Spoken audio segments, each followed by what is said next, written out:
चंदनाचे हात पायही चंदन, चंदनाचे हात पायही चंदन, परिसा नाही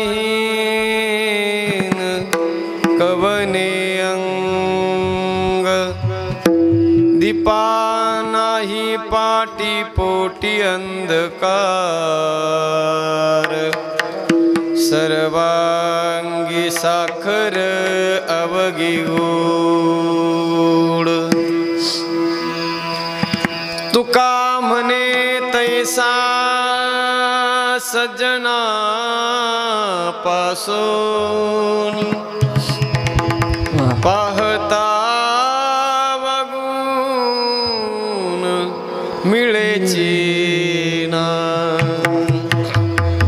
दीपा नाही पाटी पोटी अंधकार, सर्वांगी साखर अवघी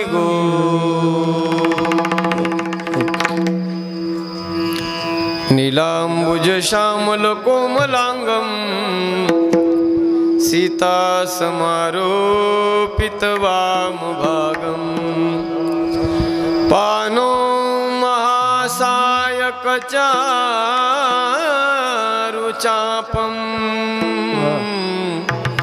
नमामि रामं रघुवंशनाथं, मंगल भवन अमंगल हारी, रघुवंश दशरथ अजेय बिहारी, सिया राममय सब जग जानी, करऊ प्रणाम जोरी जुग पानी, सिया राममय सब जग जानी, करऊ प्रणाम जोरी जुग पानी, जय हनुमान ज्ञान गुण सागर, एक पीस त्रिलोक उजागर, रामदूत अतुलित बलधामा, अंजनी पुत्र पवन सुत नामा, राम सिया राम सिया राम सिया राम सिया राम जय जय राम, राम सिया राम सिया राम जय जय राम, राम सिया राम सिया राम जय जय राम।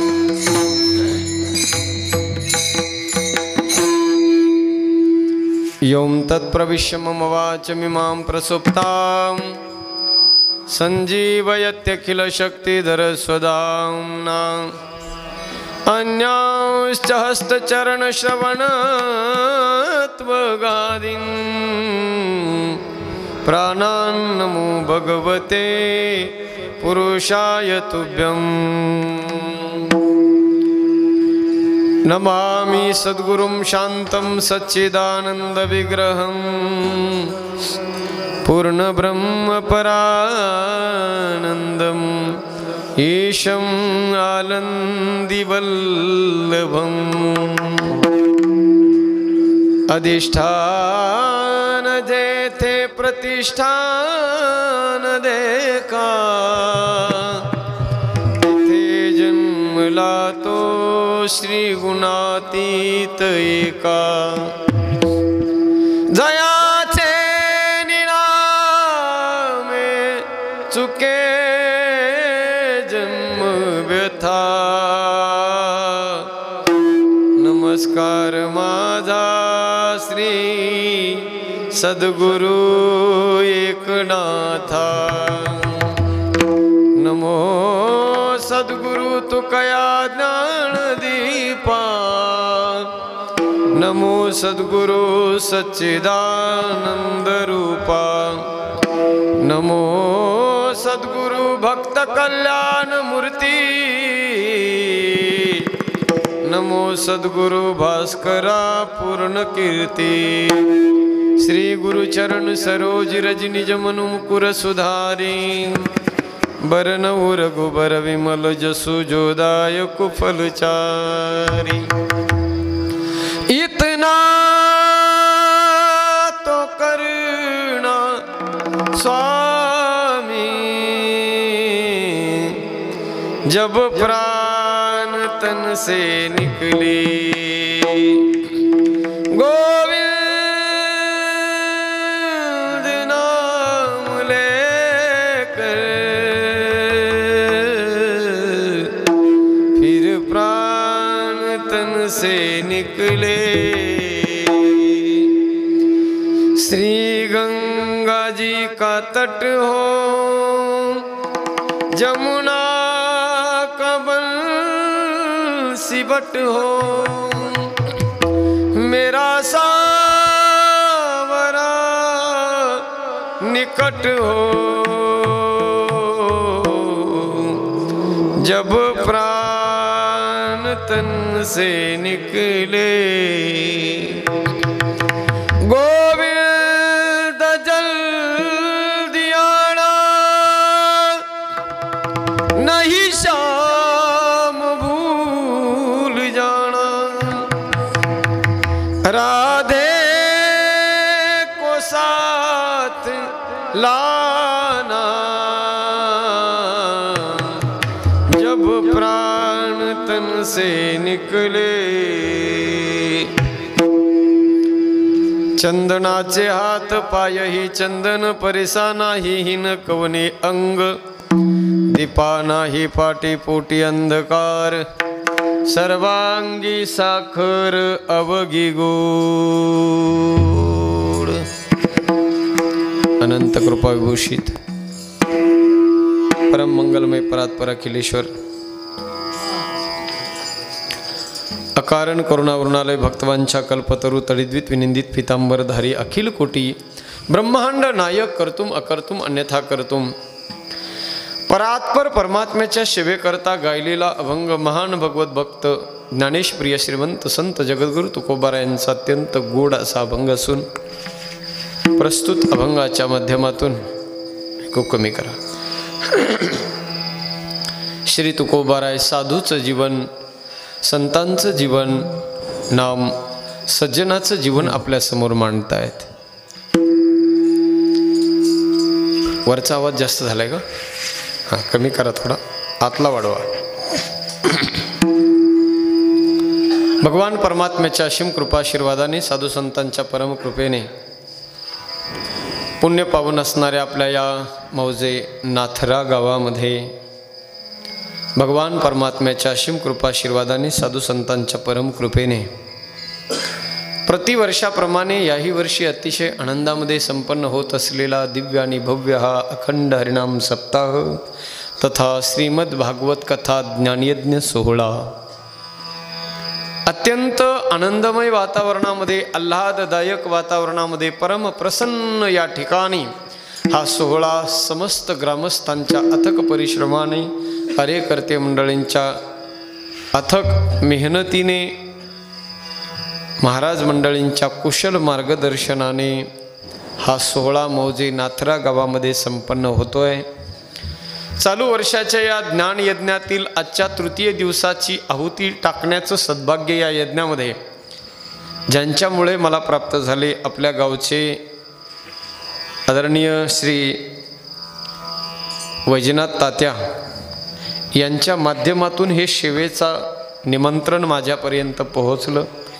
तात्यांचे वारंवार फोनही झाले आणि विशेषत्वाने आनंद तेव्हा झाला इथे आल्यानंतर की एक नाही अनेक भजनी मंडळाची टीम आपल्या गावामध्ये पाहून खरोखर आनंद झाला। तात्या एरवी आम्ही बघतो, प्रामाणिकपणाने सांगतो, इथून मागच्या 10 कीर्तनाचा अनुभव सांगतो,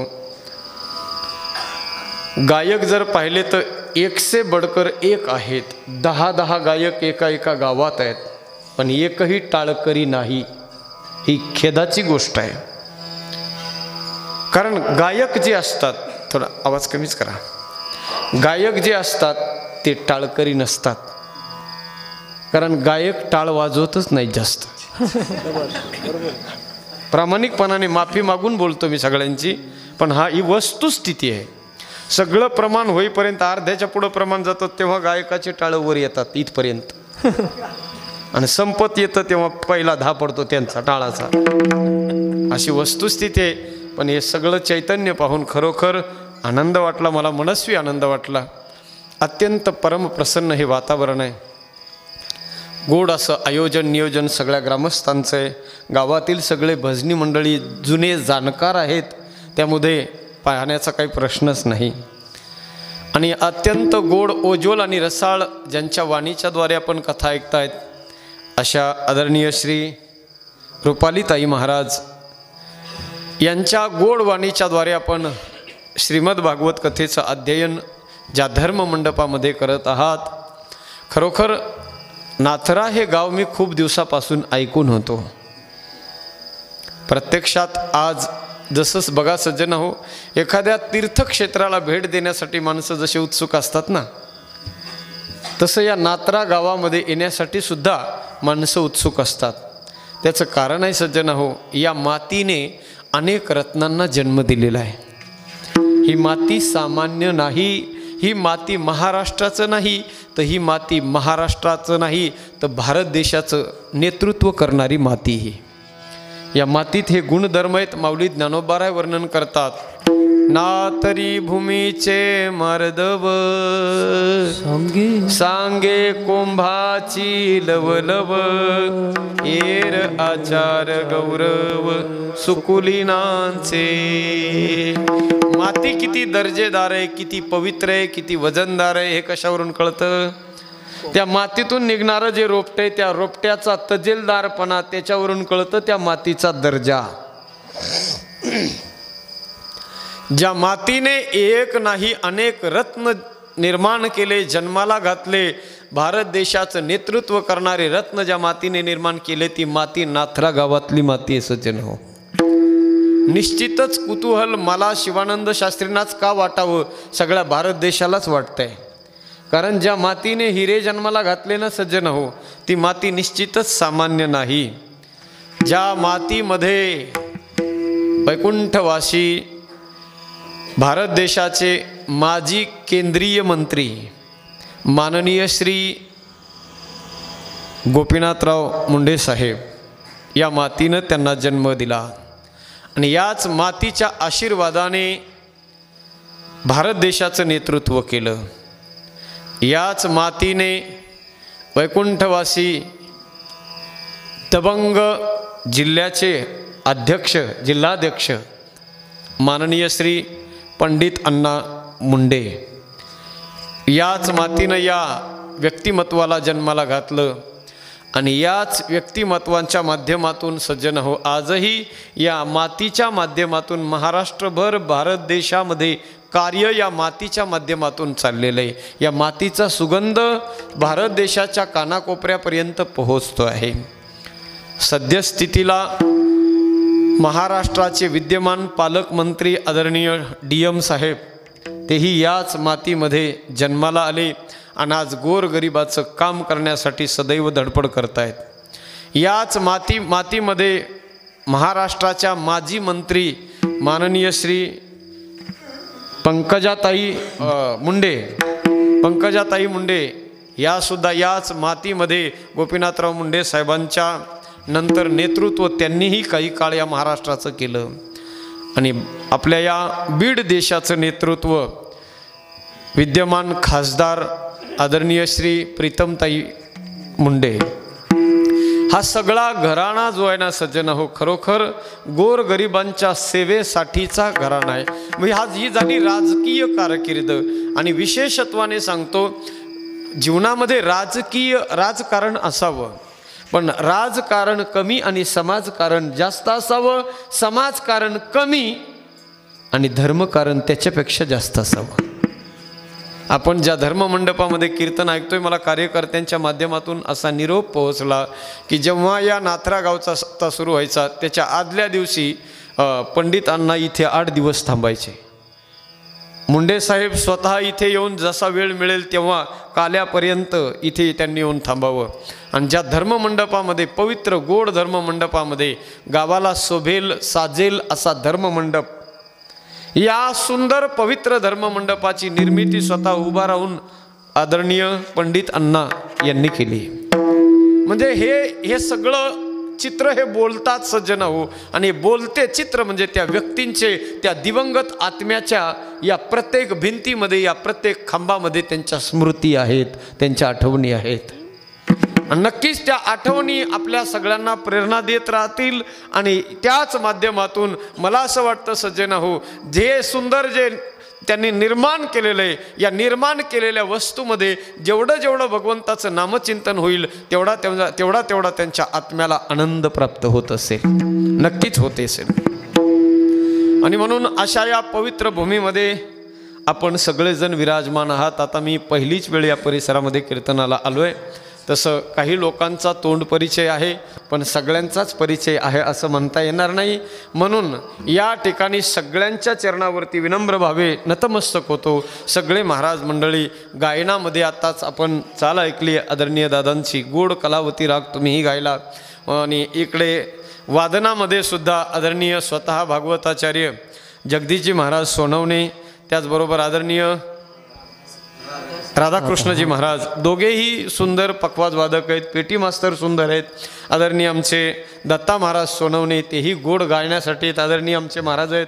सगळे आपण महाराज मंडळी आमच्या या कीर्तनाचं लाईव्ह टेलिकास्ट ज्यांच्या माध्यमातून, यूट्यूब चॅनलच्या माध्यमातून होतं आहे, असे आमचे अस्सल कीर्तनकार आणि वारकरी तडका यांचे मालक आमचे आदरणीय दादा, तुम्हाला सुद्धा खूप खूप धन्यवाद. इकडचे यूट्यूबर तुम्हालाही धन्यवाद. गोड अशी sound system Vaidyanath sound service, गाव कोणचं आहे? पांगरी. अत्यंत गोड आहे. नाहीतर सगळ्यात मोठी कसरत जर कोणाची असेल, वादकाची नाही, गायकाची नाही, कीर्तनकाराची नाही, सगळ्यात मोठी कसरत तुमची आहे. ती यासाठी अशा या बंदिस्त हॉलमध्ये सिस्टीम लावणं सगळ्यात कठीण काम आहे. पण तुम्ही अत्यंत गोड सिस्टीम लावली. जोरदार टाळ्या वाजवा एकदा त्यांच्यासाठी. खूप छान. आणि विशेषत्वानं आज माझ्याबरोबर आलेले महाराष्ट्रातील नामांकित कीर्तनकार, माझे परमस्नेही आदरणीय, आळंदी गावामध्ये शिक्षण घेत असताना बराच काळ आमचा सहवासामध्ये गेला. ज्ञानेश्वरीचे उपासक असलेले आमचे परम आदरणीय श्री महाराष्ट्रातील प्रसिद्ध कीर्तनकार परमेश्वरजी महाराज सोजे, आपल्यासुद्धा चरणावर वंदन करतो. आदरणीय विजयानंदजी महाराज, आपल्यासुद्धा चरणावरती मनोभावे वंदन करतो. आणखी कोणी महाराज मंडळी असतील, आदरणीय महाराज आहेत, सगळ्या महाराज मंडळींच्या चरणी वंदन करतो. तुम्ही सगळे भक्त बांधव, ऐकणारे सर्व रसिक श्रोते, तरुण बांधव, भक्तिमती माता, सगळ्यांच्या चरणावर विनम्र भावे वंदन करून कीर्तन शिवेकडे वळतो. विठाला विठाला.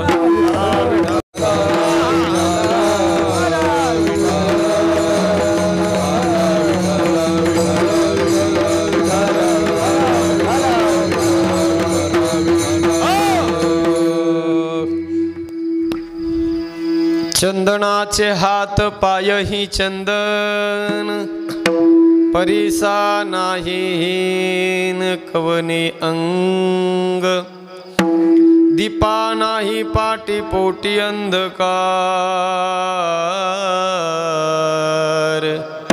सर्वांगी साखर अवघी गोड. अभंग जगद्गुरु तुकोबारायांचा अत्यंत गोड अभंग आहे सज्जन हो. सगळ्यांनी लक्ष देऊन ऐका, अंतकरणाची कान करून सगळ्यांनी कीर्तन ऐका. सगळ्यांच्या हृदयापर्यंत कीर्तन पोहोचवण्याची जबाबदारी माझी. आजपर्यंत ज्यांना कधीच कीर्तन कळालं नाही त्यांनासुद्धा कीर्तन कळण्याची जबाबदारी माझी. पण कानं उघडे ठेवून कीर्तन ऐकण्याची जबाबदारी मात्र तुमची आहे. सगळ्यांनी अगदी अंतकरणाचे कानं करून सगळ्यांनी कीर्तनाकडे लक्ष द्या. विठाला विठाला विठाला.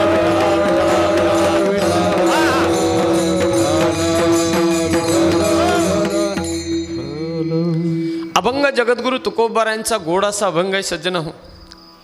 या अभंगाच्या माध्यमातून श्री तुकोबा साधूचं जीवन, संतांचं जीवन, नाम सज्जनाचं जीवन आपल्या समोर मांडतायत. तुकोबाराय म्हणतात त्या साधूचं जीवन चंदनाप्रमाणे आहे. त्यांचे हात चंदनासारखे, त्यांचे पाय चंदनासारखे. तुम्ही आपला हळूहळू वाजवीत राहा काहीतरी बाई. हां, तुम्हाला जे राग येते ते वाजवीत राहायचे, फक्त राग राग करू नका. हो, बिनधास्त वाजवा. भैरवी एक वाजू नका आता सुरुवातीला, ती एक शेवटला ठेवा. विठाला विठाला विठाला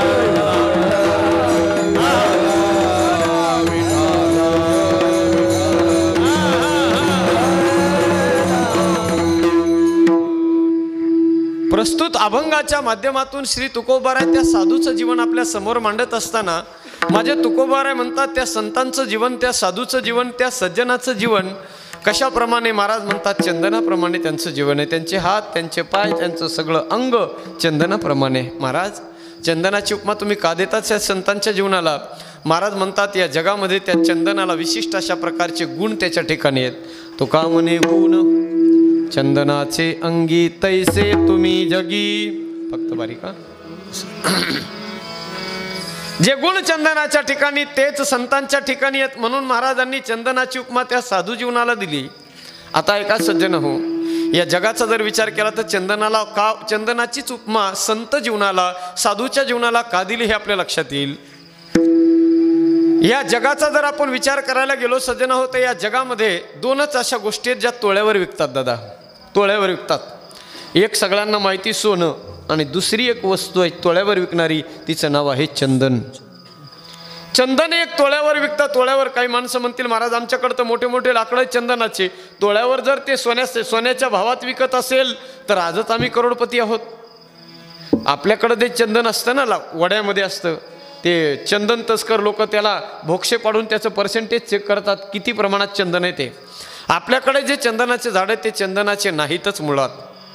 चंदनासारखा सुगंध येतो म्हणून पर्यायानं त्याला चंदन म्हणावं लागतं एवढंच. बाकी ते झाडं चंदनाचे नाहीत. मग चंदनाचे झाडं आहेत कुठे? ओरिजिनल जे चंदन आहे ना सज्जन हो, त्या ओरिजिनल चंदनाची झाडं हिमालयाच्या पर्वतरांगामध्ये, हिमालयाच्या पर्वतरांगामध्ये मलयागिरी नावाचा एक पर्वत आहे. मलयागिरी, त्या मलयागिरी नावाच्या पर्वतावर एवढे विपुल प्रमाणात चंदन आहेत, एवढं चंदनाचे झाड आहेत तिथे. आपल्याकडे या मायमावल्या लिंबाच्या बाबळीच्या झाडाचा चुलीमध्ये इंधन सरपण म्हणून वापर करतात लाकडाचा. तसं त्या ठिकाणी राहणाऱ्या मायमावल्या ओरिजिनल तोळ्यावर विकणाऱ्या 52 कशी चंदनाच्या लाकडाचा वापर चुलीत सरपण आणि इंधन म्हणून करतात. कारण तिथं त्यांना त्याचं महत्त्व नाही. म्हणून तर म्हणतात जिथं पिकतं तिथं विकत नाही. अति परिचयात अवज्ञा. जास्त सहज जर एखादी गोष्ट उपलब्ध झाली तर तिचं मोल माणसाच्या जीवनात राहत नाही. अति परिचयात अवज्ञा ही मन नाही, हा श्लोक आहे. अति परिचयात अवज्ञा संतत गमनात अनादरो भवती. कशाप्रमाणे? मग उदाहरण दिलं, मलया भिल्ल पुरंद्रही चंदनम काष्ट इंधनम कुरुते यथा तथा अति परिचयात अवज्ञा. विठाला विठाला.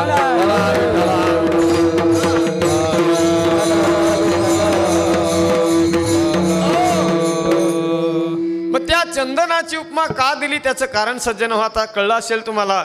या जगामध्ये चंदनाला विशेष असा दर्जा मिळालेला आहे. चंदनाच्या ठिकाणी विशिष्ट अशा प्रकारचे काही गुण आहेत. त्या चंदनाच्या ठिकाणी विशेषत्व आहे. या जगामध्ये जर आपण बघायला गेलो सज्जन आहोत, या जगात अशा काही विशिष्ट गोष्टी आहेत, त्यामध्ये त्यांना विशेष असा दर्जा आहे, विशेष अशी किंमत त्या वस्तूंना मिळालेली आहे. थोडासा बारीक बेस द्या. विठाला विठाला विठाला.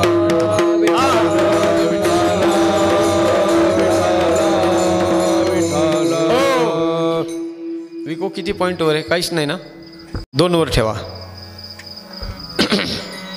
आता ऐका, या जगामध्ये सज्जन हो अशा काही वस्तू आहेत ज्या वस्तूच्या ठिकाणी विशिष्ट प्रकारचे काही गुण आहेत आणि त्यामुळे त्यांना या जगात किंमत आहे. कोणत्या कोणत्या वस्तू आहेत ऐका. या जगामध्ये जर आपण बघायला गेलो तर हिऱ्याला किंमत आहे. या जगात हिऱ्याला किंमत आहे. या जगामध्ये सोन्याला किंमत आहे. या जगात लोण्याला किंमत आहे. झाडाचा विचार केला तर चंदनाला किंमत आहे. आणि माणसाचा विचार केला तर या जगामध्ये सज्जनाला किंमत आहे. सज्जनाला किंमत आहे. मग का हो, या सगळ्या वस्तूंनी आपली आपली स्वतःची किंमत स्वतःच वाढवली का? महाराज म्हणले नाही. या सगळ्यांनी आपली आपली किंमत, आपलं महत्त्व स्वतः वाढवलं नाही, तर यांचं महत्त्व मग वाढवलं कुणी? महाराज म्हणतात ऐका, हिरा हिऱ्याची किंमत वाढवत नसतो, लोणी लोण्याची किंमत महत्त्व वाढत नसतं, चंदन चंदनाचं महत्त्व जगाला सांगत नाही, आणि साधूचं महत्त्व कधी जगाला समजावून सांगत नाही. मग कुणी वाढवलं यांचं महत्त्व? महाराज म्हणतात या सगळ्या गोष्टींचं महत्त्व कुणी वाढवलं आहे का?